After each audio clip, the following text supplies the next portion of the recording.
Welcome to the Collective Table, the ultimate female perspective on Jesus, justice, and joy, with Chelsea Simon, with Dana Black, and with Claire Watson. We are all United Methodist pastors in different places of the ordination process. The three of us are working to provide progressive and affirming Christian content, resources, and community through the Collective Table. The Collective Table offers many ways to connect in person and virtually.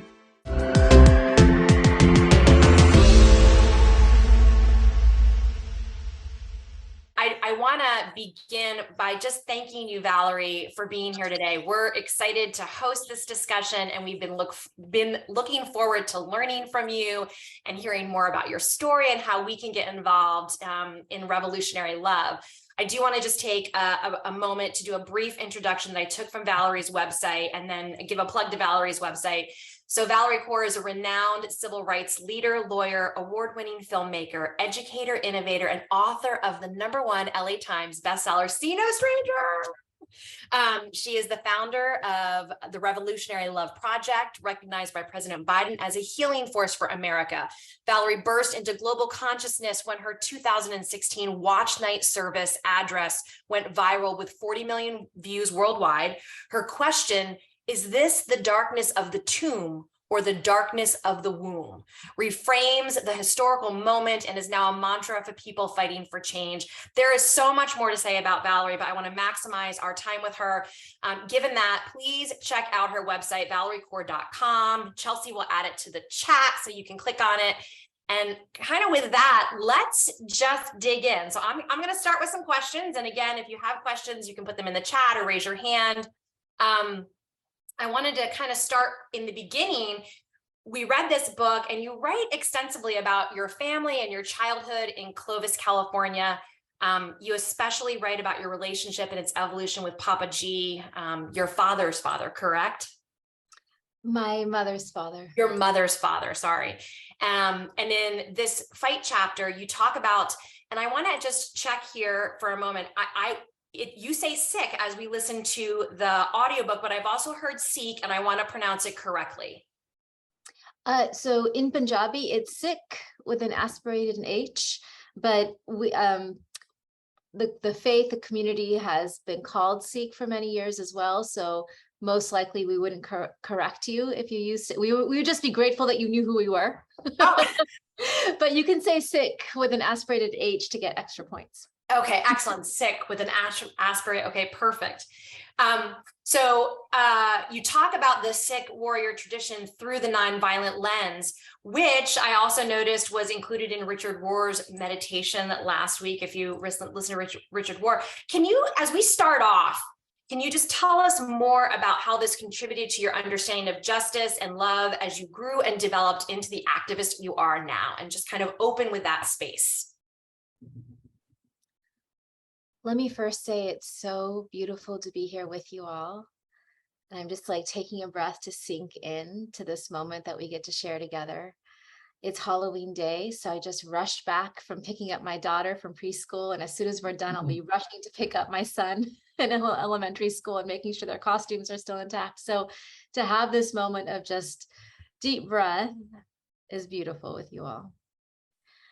I'm thinking about my children. You know, I was 6 years old when I heard my first racial slur. And it was my grandfather's lap that I sat in when I cried, and he wiped the tears from my face. And he said, you know, "My dear, don't abandon your post." I was a little girl in 2 long braids, but my grandfather saw me as a warrior. And I think that was the very beginning of me imagining what it took, the resilience, the strength, the bravery it took to be able to move through this world standing in love. When that little boy gave me that racial slur, I feel as though he must have activated something in me that I have wrestled with all my life since then. I call it the little critic. The voice inside that says you're not good enough or strong enough or smart enough or beautiful enough or American, all the not enoughness. And I think all of us must have that voice. And if you're a person of color or a woman of color, it looks like internalized oppression. Like it's quite, the voice is quite acute. And I was lucky that my Papaji had activated or projected another part of me, the woman warrior in me, the wise woman who would take my hand and lead me back into the battlefield and say, oh, my love, you are enough. You are enough. And I think my entire life since then has been this like epic power struggle between the little critic and the wise woman, until finally I realized, as much as I wanted to banish that voice, that, you know, the wise woman was helping me practice what I practice out in the world on myself. You know, my mantra when I look at anyone is saying, you are a part of me I do not yet know. So she was like, can you look at this little critic and say, you are a part of me I do not yet know, you know, and wonder about him instead of trying to drown him or banish him. I was quite violent. It's like, no, this is a part of you, my love. And when I got curious about that part of myself, I understood that it was really the voice of fear. That he was just afraid for me, that to be a woman of color standing up in a time such as this and calling for love, it was right. It is actually dangerous. He was just wrong about the solution. The solution is not more silence, it's more solidarity. So the wise woman in me, the warrior woman in me says, you don't give birth alone, you don't go to battle alone. Who are the people who can stand with you as you're championing this way of reclaiming love as a force for justice? I think that so many of us right now, I mean, the loudest voices in the world right now are run on that little critic energy. That energy of fear and self-criticism and not enoughness. And if you get, then something is being taken away from me, this trap of falling into the zero-sum way of thinking, the sense of scarcity, but I firmly believe there is a voice of deep wisdom inside of each of us, that if we just take the stillness, the spaciousness to recover, to take a deep breath, to find the courage to say, I can stand in my humanity and affirm yours, and imagine a way in which we will all have enough. That's really the invitation, I think, of the book and the movement that we are building, to invite all of us to be that brave, to live a life with love as our compass. I love the chapter, the transition chapter, where you introduce the little critic and the wise woman. And you wrote that it was, you actually phrased it, you said, I decided to practice this. Yes. And I love that I decided, because you made a choice in that moment to practice listening to the wise woman and seeing what the wise woman had to offer, and not shoving the little critic down. How does that manifest itself for you as you continue on in this work? And how do you encourage other people to kind of get on that stages of change experience and choose that for themselves? Well, remember it begins with reclaiming the definition of love, right? Love is not just this rush of sentimental emotion, but love is sweet labor, fierce, bloody, imperfect, life-giving. A choice we make again and again. So in choosing to be faithful to the wise woman in me, I'm making a choice to practice loving myself. And it's a choice I have to make every day. And it's a labor that I must engage with every day. And, it's really easy to get tempted just to listen to that voice, right? So it actually takes effort. Take the breath, to slow it down. Yeah. I literally have a journal. This is my wise woman journal. And she says, wise woman here. Wise woman says, oh, my love. She calls me my love. She's very, very sweet. Oh, my love. You're solo parenting right now. It's Halloween day. The children are literally on top of you. You're not going to reschedule this book club because it's really important to do. You want to be with these beautiful people. You don't have to be perfect. You just have to be present. Just take the breath. There's enough time, and show up. She's literally talking to me, all throughout my days. I had a Post-it on my desk that said, breathe and push. Right. Just like, when you're mothering, especially, it's like, how do you find there's no time to really breathe. Like, not that to spend a whole afternoon in the forest or a morning at the sea. Like, so I have had to understand, like, the seconds of solitude, the seconds that I could take to put breath in my body And though at any time that there's an opening of just seconds, like between when this Zoom ends and the children come through the door, although they might come in earlier, my daughter might. Can I listen to the wise woman in me to say, oh, take the breath, my love.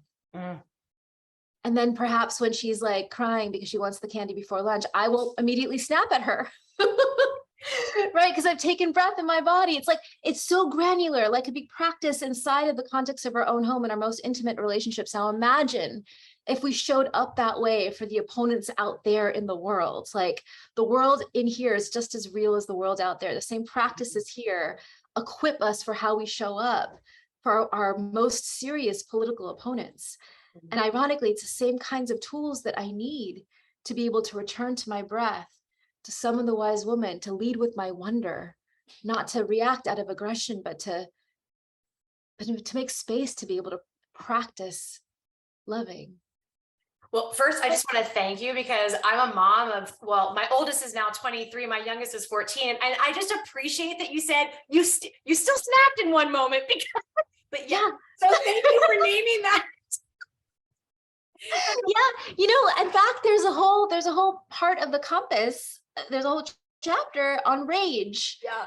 Right. So one of my dear mentors, Parker Palmer, has called revolutionary love the new nonviolence, because it makes room for our grief. It makes room for loving ourselves. It makes room for rage. Yeah. And this aspect, I have to tell you, I discovered when my son first had his tantrums when he was little. I would feel so angry and then feel like I felt so guilty, like, oh, I must not be a good mother. And then I like read Audre Lorde, no, your anger is loaded with information and energy. Like the solution is not to suppress it or to let it explode, but to process it in safe containers, to interrogate it, to say, what information does my rage carry about what's important to me? Oh, I want him to be safe. I want him to, like, you know, and then how might that spaciousness allow me to reimagine how to care for him, an earlier bedtime or an extra snack? And so now my children have this language like, oh, mommy, is that a safe container for rage? It's like, you're right. So we'll go to the closet, we'll throw pillows on the ground, you know, we'll move the energy together instead of shaming ourselves for these human impulses. We'll become intimate with these energies moving through us. And I think that intimacy allows us to move through them. And so we can then choose what we do, what we say next. We can choose to lead with our wisdom next, but only after we honor what's going on here. Yeah. And it's so important to help our children, at least for me, like, how do I not that I want to get into a child conversation, but how do they not feel shame for what they're feeling? Because it's how do we name it and honor it, and so we can move through it together. So thank you for, you know, putting that out there. Yeah. One of the chapters that we had so many questions on was the listening chapter. Yes. Probably the meat and potato, because boy, listening is so hard, and wondering about people is so hard.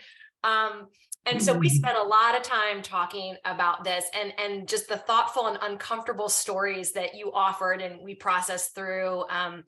And just wondering if you could explore a little bit with us. You offered, there was two in there. One was back in the restaurant in LA, and in the Mexican restaurant, where you encountered these individuals who were saying very hurtful and aggressive things, and how, and you walking up to them and having a conversation with them.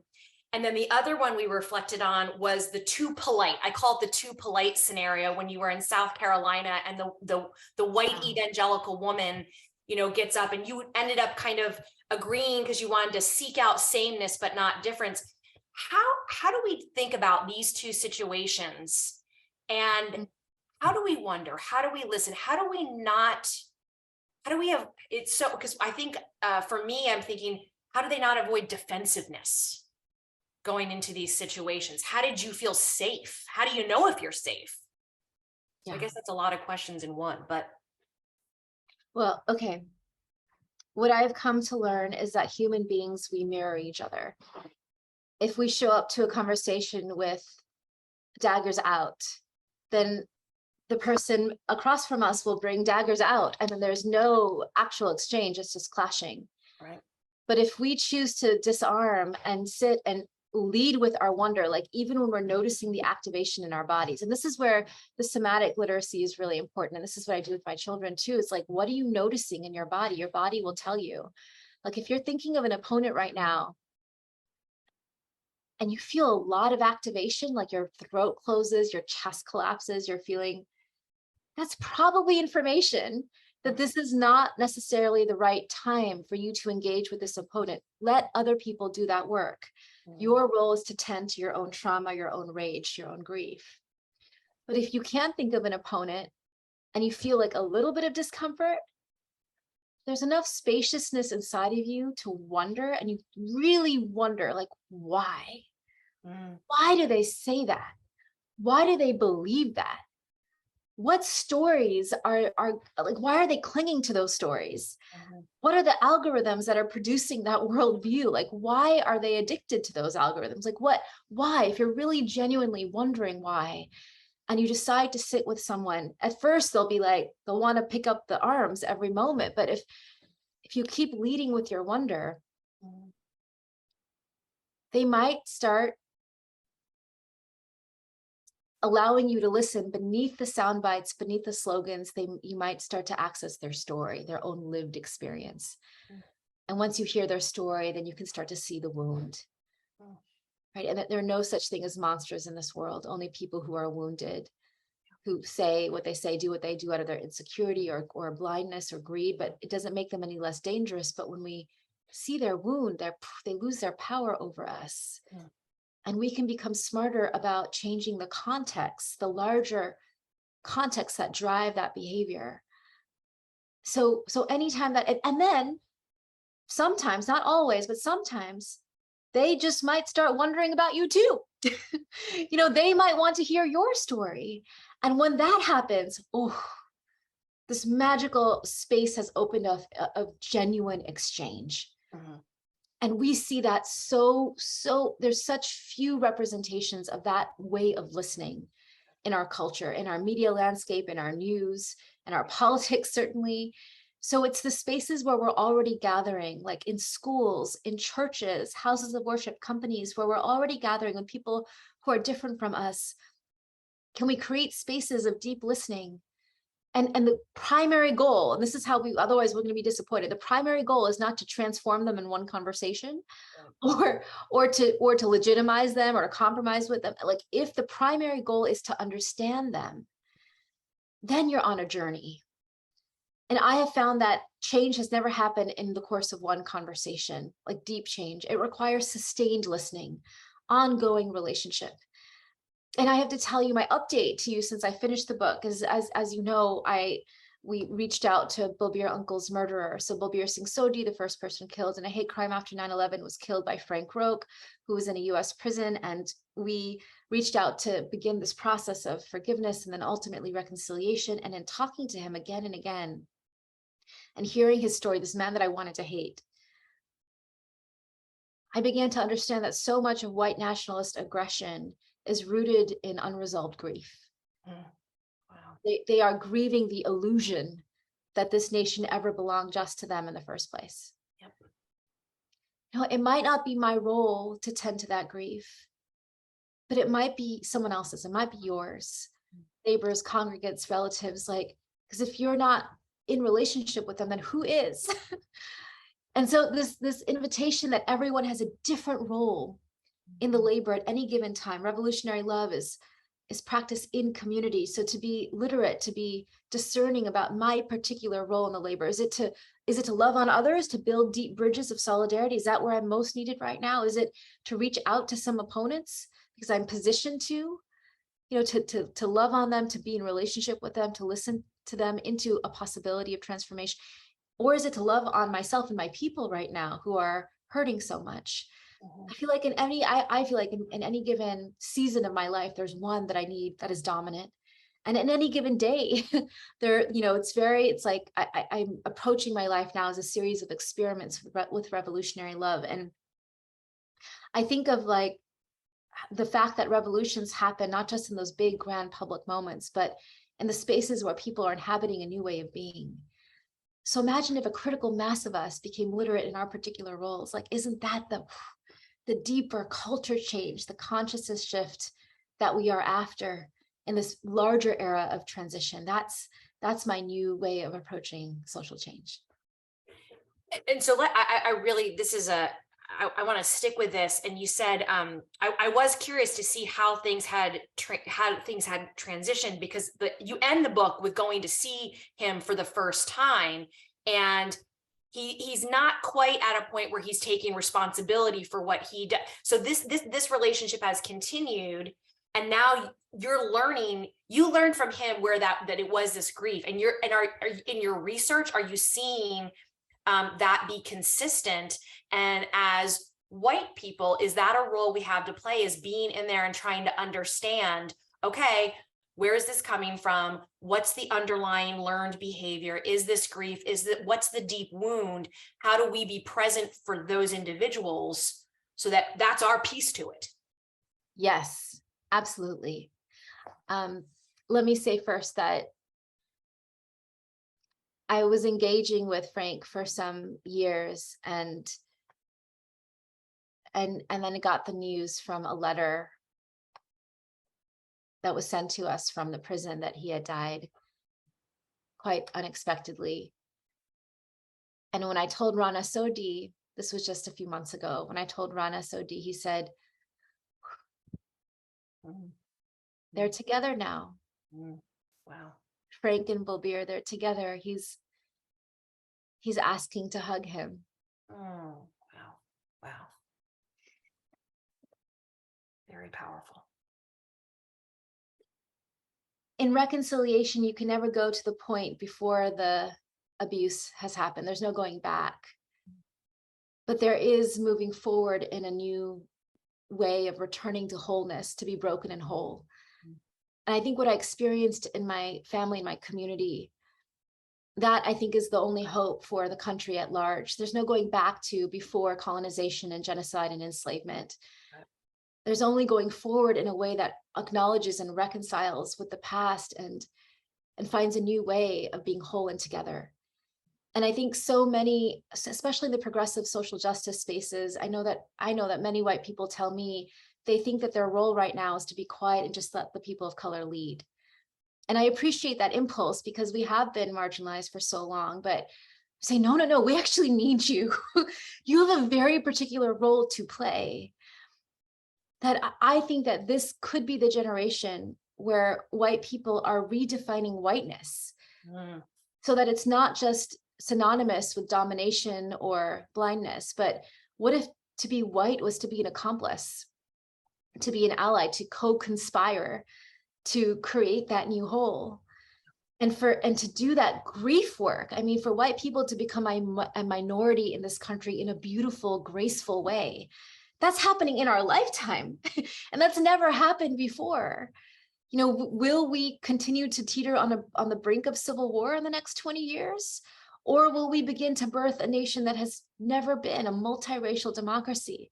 And the only way we can get there is if people who have been identified as white can do that hard, beautiful, tender work with those who are grieving, who are wondering if they have a place in this new world, to show them stories of others, like show them my story, to hold up a vision that says, actually, there's a place for you here.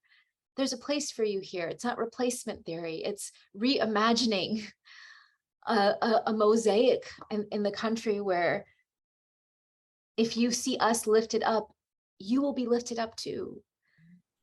And so I see the death of a lot of stories right now about who we are, about who America is as this white Christian nation, as a city on the hill. And that requires, it's okay to mourn those stories. And then to actually co-write a new story is what we are being tasked to do.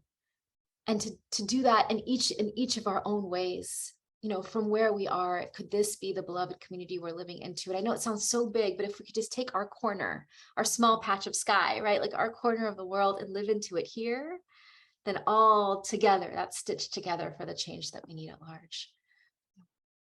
I do want to pause and just check in and see, does anybody have a follow-up on this? Because I think this is a really important topic. Valerie, you are talking to a white community. Where the church that we go to is predominantly white. It's in North County, San Diego. And so this is a really good topic for us to be on. And I just want to make sure that we open it up and just any clarifying questions or an opportunity for us to just dive in a little deeper. I want to honor that.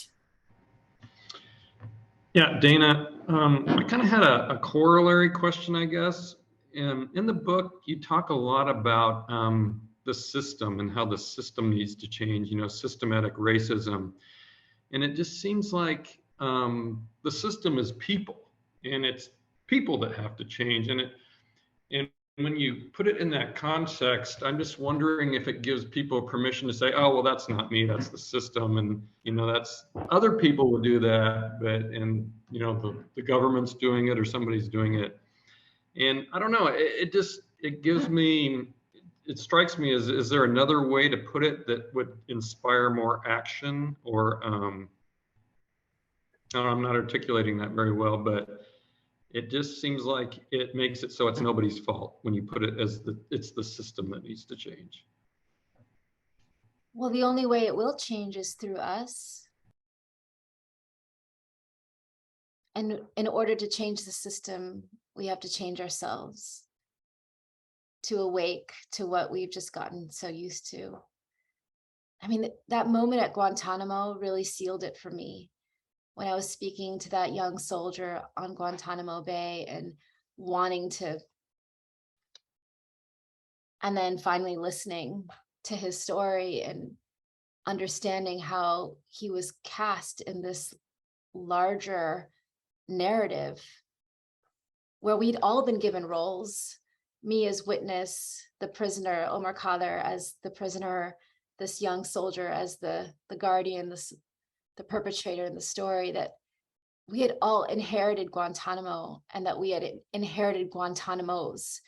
It's almost like I'm just rereading Isabel Wilkerson's book Cast, and her gorgeous, gorgeous metaphor of like walking into the darkened theater and being shown your seat. This is the role because of your race, because of your position, because of your color, because of your status. Like, this is the role you're playing. And if we're just unthinkingly taking our seats in the hierarchy, unthinkingly taking our roles in the institutions that we've inherited, then nothing will ever change. I mean, that's exactly how it's been perpetrated generation after generation after generation. And so to wake up to that requires an internal transformation. And it's uncomfortable because it's threatening, especially if you're someone who's gained benefits or privileges from your particular seat in the theater. To be able to wake up to how much of that was unearned, or to be able to wake up to how much you've been complicit, even though you're a good person. We're all good people. And yet we've been thrown into this society where we're all given these social locations that either uplift or demean other people. So the waking is the reckoning with white privilege. The waking with all, the waking is also waking up to the fact that it ought not be this way. And that to undo it actually requires a lot of disruption. And there is some cost, there is some risk that you will lose your reputation or popularity or some segment of your resources. You will lose the narratives, the stories that you told yourself about who you are and what this country is. That's the grieving I'm talking about. It's like the waking comes with grieving, with these things that we've just relied on. But the promise is that on the other side is like more beautiful solidarities that you could not have imagined before. Taking hands with people who have been fighting for a long time already, being enriched by those experiences, being emboldened, being more courageous than we ever thought we could be, and then teaching our children this as the new way of being, accompliceship as the new way of being. I think all of us have a relationship with an institution. I mean, you all talked about the church that you go to, like, whether it's the church or the home or the school or the prison down the street, like, this is an era to decide which institutions are serving us and which do not. Yeah.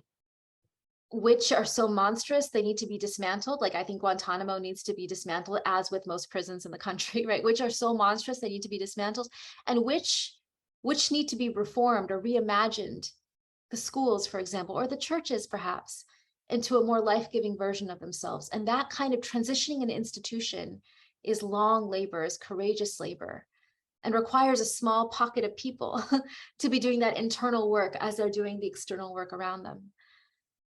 And that, I think, is, if we're breathing in amidst our labor, it can be deeply joyful work, because I've come to believe that laboring for a more just and beautiful order is the most meaningful way to be alive. No part of me is asleep. I'm awake, I'm awake, I'm awake, I'm hurting, and I'm finding the joy and the solidarity and connection and community with all those who are laboring with me. And one of the things that I wrestle, and I think this also goes along with where Scott was coming from, is when you're in that system, and you're trying to be a disruptor, how do you manage? So you're awakening yourself. So there's a learning happening within yourself. Then you're in a system, and you're trying to somehow disrupt or be a part of the disruption of that system, and you're trying to be effective. I mean, I hate to use that word, but you want it to change. And so, and I can say this as a female in pastoral ministry that is predominantly dominated by males. It's like you're trying to really navigate and being white and trying to advocate in white communities that are like, well, and it's like, no, we got to start doing the work. We got to start doing the work. Just, anyway, so that's sometimes where I become so loud, and maybe my anger it's not effective. But anyway, just managing that. I'm not sure if you've had any experience seeing that happen or what that looks like. Like, for example, I was thinking in your book with the Obama administration, like you were so happy when Obama won, but then there was a part of you, you were disappointed. Yes. That there wasn't enough risk taking. Yes. Yeah. And that's why last year in January, I've with others created the People's Inauguration to say that it's not enough for a single leader or even a set of leaders to be in positions of power where they might change the world, that if we're going to watch them take an oath, then it's actually time for each of us to make our own pledges, to take our particular piece of the labor and commit to staying faithful to it and laboring in love. And I believe we'll be doing a People's Inauguration again in 2025, no matter who's in office. Like, let this be a time for we, the people, to co-create the country. I think that was the mistake after Obama, is that so many people, too many rested after. Yeah. But I will say, to thinking about your struggle, your labor, my message to you is like, oh, my love, stay faithful to the labor. Measure your success not by outcomes, but by your faithfulness to the labor. Yeah. We might live to see the impact of our labors, and we might not. But to trust that when we labor according to our deepest values, when we're laboring with love, that trusting in the power of that and the reverberations of that. I just, last weekend I was invited back to Yale Law School to speak. Yeah. And I have to tell you, when I was a student there, right, you read, like, I wanted to disappear. I wanted to get small. My law school professor was like, you're not here to change how the law thinks. Your job is to change. You're not here to let the law change how you think. Your job is to change how the law thinks. And so my secret mission was to make the law more loving. And I created this small circle of women in my living room where we would come together. We were a pocket of resistance. And for me, we were just surviving. Fast forward 10 years, last summer, in the last year, the women of Yale Law School waged an all-out revolt. I mean, there were sit-ins in the hallways and in the courtyards. It was after Brett Kavanaugh's confirmation hearings, but they were using that moment to catalyze, like, the law school itself waking up to all the ways women, people of color, our voices have been marginalized in these spaces of power. And I could not have imagined it then, but the pockets, the seeds we had planted were finding fruition now. So now Yale Law School has a woman dean, the first woman dean ever. And those hallways where I only saw older white men who none of them who sounded like me, looked like me, or believed, saw the world the way I did. Only saw those portraits on the walls. Now, this dean, Heather Gerken, has created this living alumni project where she's put the portraits of a living alumni on the wall. So I was just at Yale Law School last weekend, walking through the hallways with my mentor, Reva Siegel, and we see our portrait. We see my portrait. And it says the Revolutionary Love Project. And then I give a talk to alumni. And this time my mission is not so secret. I'm like, I'm here because I believe revolutionary love is the call of our times. And that the love ethic can be the foundation of all you are and all you do. And you know what? They were hungry for it. They were ready for it. Those seeds that we planted early on are just, and I couldn't have imagined that would have happened in my lifetime. And surely we have much, much further labor to go. But the idea that staying faithful to the labor can yield change that might feel incremental, but are actually just, it's leaps and bounds when it comes to the overall life of an institution. And the other example, and I'll just give this because it's just so important, especially after the book, is that I was just invited to the White House last month, and President Biden, that's when he recognized my work. But the real transcendent moment was when he addressed the nation and gave a talk on white supremacist violence as a national priority. And he said Balbir Singh Sodhi's name. He said his name, like 20 years of raising our hands saying, please look at us. Finally, 2 decades later, for him to say, for the administration to say, your pain matters and your work matters. And we have a lot farther to go, but you're not alone anymore. It's those moments that keep me faithful. Right, and this one also keeps me faithful.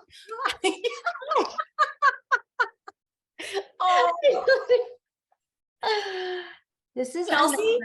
We have one of your kids should be popping in. They all read Mama's book, and we're talking about the book. Yeah, you just want to cuddle. We'll just cuddle. I always assume I know what you're going to say. I feel like I know you from reading the book, but I want to ask you this question. You're so impressive. So many of us were just like, how did you do all of this and still be a mom and a wife and a daughter and all the things? And I just want to know, how do you care for yourself? Like, when do you recognize that you need a break, or like, what are the things that continue to fuel you in your work? And I'm guessing self-care is a part of that, but what are the things that kind of fuel you? You want this one?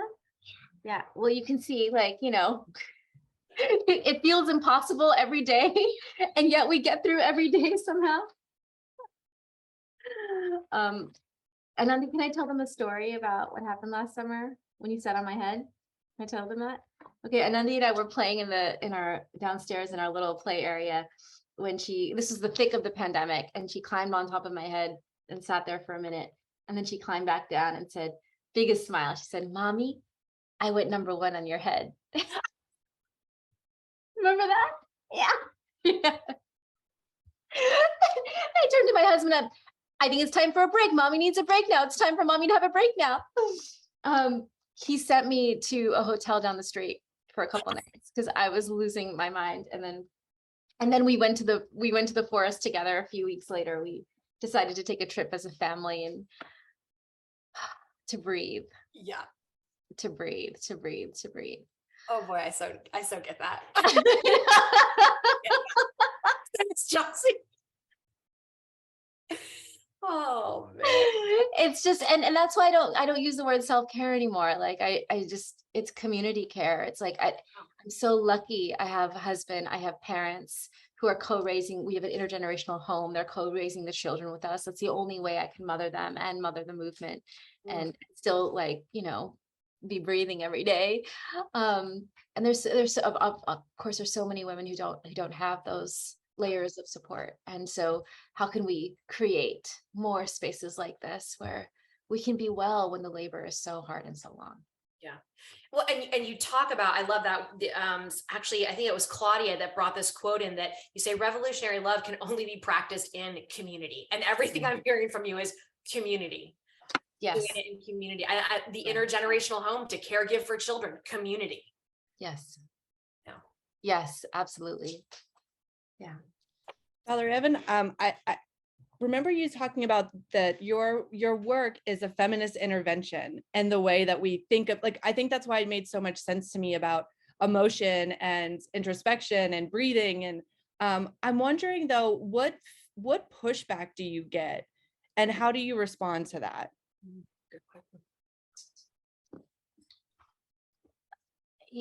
I got a lot of pushback earlier on when I first came out with the Revolutionary Love Project and this message. It was right after the last president was elected.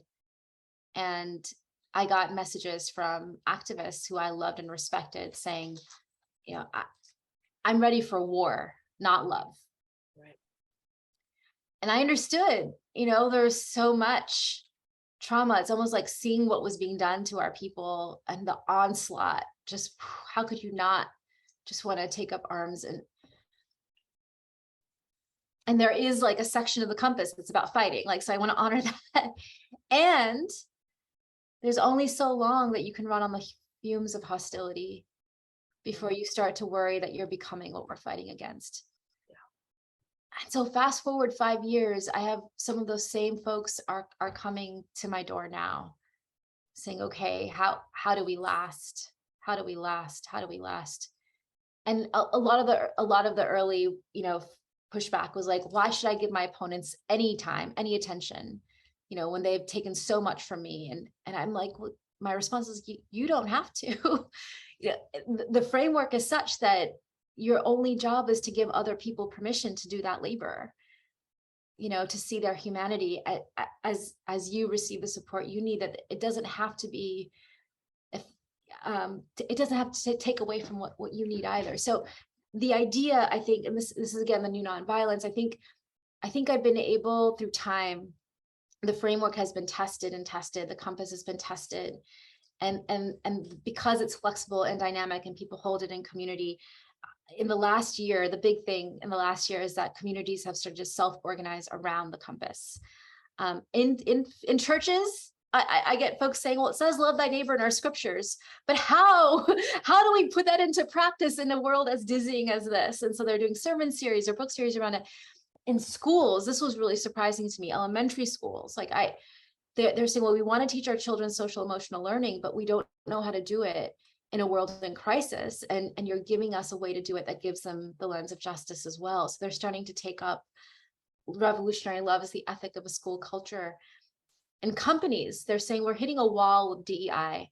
There's only so far we can shame people into obedience. You know, and so I say anti-racism is the bridge. Beloved community is the destination. Mm-hmm. And to get there, you have to be like practicing those and deepening those capacities for love along the way. So with all of that, you know, the Rev Love Project in the last 5, it's just been an experiment. And now that this is becoming a movement with a heartbeat on the outside of me, we're now becoming our own 501c3. I'm looking ahead to the next 20 years, and I'm designing for the next 20 years of impact, for as long as it'll take for the country to become a multiracial society. How can we be giving enough people the tools where they are to start to practice this on the ground? So I've been saying I spent the last 20 years organizing around hate. My commitment, my pledge at the People's Inauguration was to spend the next 20 years organizing around love. And that I wanted to talk about the Revolutionary Love Project and have you just tell us, you know, how are you encouraging people? You know, you just talked about what it was and how can we access it, and what is it, and how do white people start working towards this? Because that's our focus here. Well, I'm going to put this, you might have to copy and paste it, xenostranger.com. So we're at the beginning. You're finding us at just the beginning of this beautiful designing work that we'll be doing. We're hosting a national listening tour this fall. And so even if you would like to be interested in talking to my team about what your needs are, we'll be designing for you. We'll be designing for different contexts. If you go to xenostranger and you sign up their email address, so we'll keep in touch over the long haul. But what you'll see at that website is that we've already created a learning hub where different parts of the compass light up. And there are guided inquiries and practices and tools, courses. So you could take any piece of it, and bring it into your life. And what I want to tell you is that if any of this is resonating with you, it's just touching wisdom that's already inside you. Love is our birthright. It's come down to us through our spiritual teachers, through our foremothers and forefathers for thousands of years. I'm just trying to surface what you already know to be true. So whether you use these tools or there are other tools that help you, I think what I most want people to know, especially white people to know, is that you are so powerful. Like, you have agency. You might think, well, I don't have a platform, or I'm not even on social media, or I'm older and the younger. Actually, like, you have a sphere of influence that I don't have, that nobody else has. There's a particular role that only you can play with your set of relationships. And as long as we think of governments and corporations as the powerful in our society, as where true power resides and where change can happen, we will be emptying ourselves of our agency. We will tell ourselves a story of our helplessness, and therefore it feels hopeless. But if we shift that and say, actually, each of us, in the thousands of interactions we have every day, and every choice we make, every encounter, every decision, every conversation, we are co-creating culture. And we are co-creating what happens next and next and next and next. And the power of just this magical meeting across the screen and all different parts, like this, the power of this, to carry this, to let it change you on a cellular level and influence then what you do next and next and next and next. It's the slow, invisible, deliberate change. It's the less glamorous change, right? I'm not interested so much. I want you to march, but then I'm interested in what table you come home to and how you're treating the people who are, sitting at that table. It's like, if we're shifting how we think of social change to be in the space between us, then, oh my love, own your power. And with this time that we have on this earth, like these beautiful years that we have together, let us show up with all of our love. And then our labors each day, it's not just a means to an end, it can be an end in itself. And that's what, going back to Papaji, that's what he taught, the Sant Sipahi path. The sage, the warrior. The sage is enamored by the world as it is. The warrior labors for the world as it ought to be. That breathe and that push. That beautiful juxtaposition is actually how to live a good life, like how to live a liberated life, not just good life, liberated life. Sikhs, we don't think so much about salvation after death. Liberation is now and here. And so you're welcome to hold both. And I invite you to imagine what it might mean to say, this pattern of consciousness that we have, this body, this voice, this spirit, this time that we have right now, while I have it, how do I show up in my fullest heart and know that's enough? And Christianity is the same thing. Salvation is not later, it is now. It is now, and and that's one of the yes, amen. And progressive Christians need to be getting that word out there, because salvation is now, right now. How are we going to act right now in today's world to bring glimpses of the true eternal love right here? Because that's what we're trying to do, is work together as a community and create that, co-create that with one another. And so there is so much similarity. There's so much more that we have in common than we ever have differences. And it's just, working in community and focusing on love. I will say, our group loved the idea. We now move to opponents. We're getting rid of enemies and we're moving to opponents, because what we realize is when we get to opponents, there's opportunity for change. There's opportunity for understanding, for wondering, where if it's an enemy, you feel like you got to battle and fight and get your sword out, right? So we love it. We're all on opponent. Gorgeous. Yeah. What other questions do folks have? We have a couple more minutes, and I want to honor the time boundary. And so we've talked a lot about all kinds of different fun things. What else is out there for people? Anything? I'm trying to go back to my notes to make sure I've covered everybody's questions. Valerie, I'm curious how you will celebrate when the beloved community is here. Oh, it is here, my love. It is here. It is here. Look around. Look at this space. Yeah. Look at this. Look at this baby. She gets to feel this beautiful energy, this space, connection. Oh, it's here. It's already here. Mhm. You know, it's just like, how do we live into it more and more and more and more? Yeah. That's the question. Yep. So I say, like, how do we celebrate now? We celebrate with dancing, right, Gugu? Anandi and I love to dance every night. No matter how dark the day is, how difficult, what's happened in the world, in the news, we dance. Yeah. We dance every night because it's Yeah. it's here. We become the beloved community by birthing it here right now. In the pockets where we might be able to steward influence, like in this home. This home tries to be a pocket of beloved community. Yeah, we have to make that choice. We have to decide to do it. Yeah. And once you do, And you know, beloved community is not the absence of conflict. Nope. You know, it's not the disappearance of our problems. It's not even, you know, the absence of trauma or terror or pain. It's a space where everyone is welcome to feel at home in their body and therefore at home in the world. And you create that space when you approach those problems and those conflicts and those needs with dignity, with seeing the humanity and choosing to wonder, to love on others. I mean, through the pandemic, every Sunday night, we had a family meeting. My mother renamed it Happy Hour, so it would feel more joyful. we talked about all the needs and we went around the table, like, what are your needs? What are your needs? It's from disability justice. Like, what does everyone need?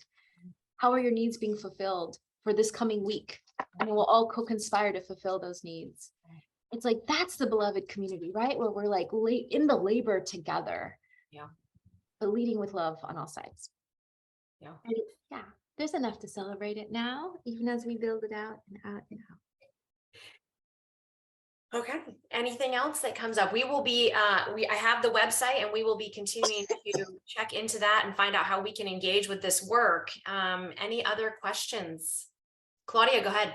I just wanted to mention how wonderful it is to listen to you. Reading your book was wonderful, but to listen to you, your attitude is just so uplifting. Thank you so much for all you've done for us. Really appreciate it. Thank you. Thank you. I feel it. Anything else? Chelsea, any final thoughts?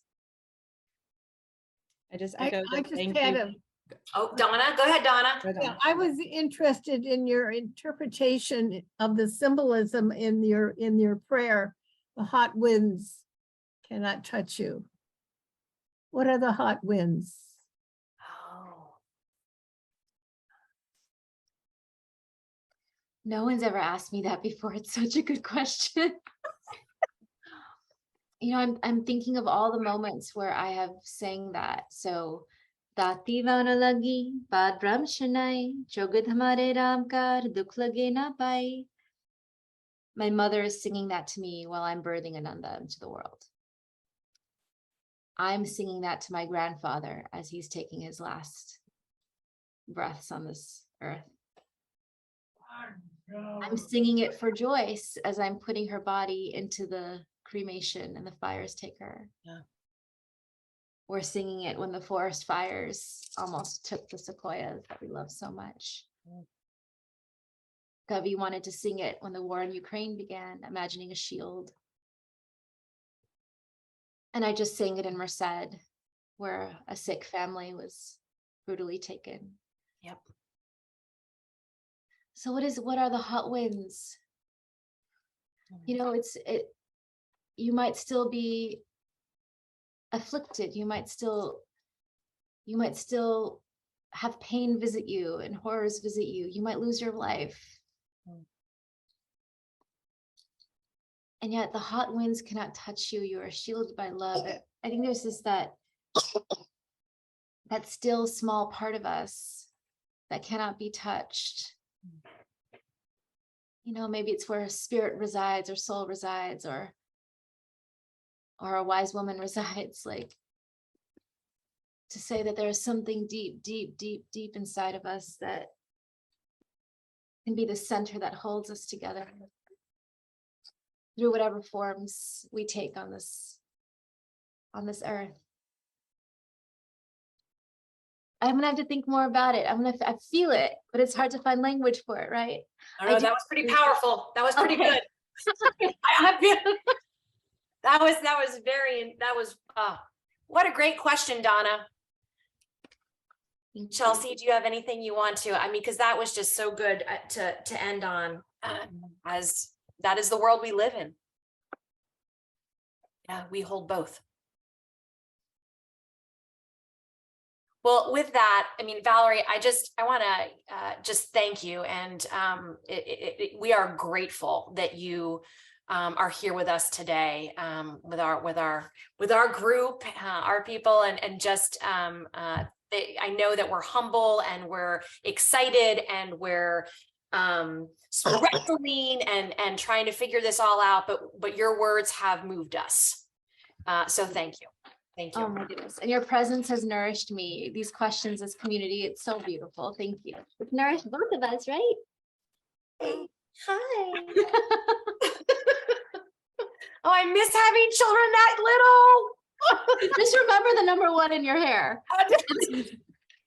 And then that feeling will pass. I don't know. I'm having a hard go of it managing a 16 and 14-year-old. So oh, you're showing me the future. it is wonderful. I need the mantra. I need that mantra. Yeah. The hot winds are. Yeah, I'll touch you. Thank you so much. Thank you. Please do sign up for the newsletter, because then we'll be in touch. You'll be for a long time, and then I would love to make sure that you're on the listening tour so that we can really accompany you and journey with you. Yes, that would be wonderful. Thank you. Thank you. Thank you. Thank you so much for listening. Together, we are what God looks like. The Collective Table is supported by San Diego United Methodist Church in Encinitas, California, and the California Pacific Annual Conference of the United Methodist Church. A big thank you to our producer and content editor, Claire Watson. If you'd like to financially support the work of the Collective Table, please visit us at thecollectivetable.org. There you can also find out more about who we are and view past episodes. Be sure to subscribe to the podcast, YouTube channel, and newsletter, and keep up with us on our Instagram and Facebook at The Collective Table.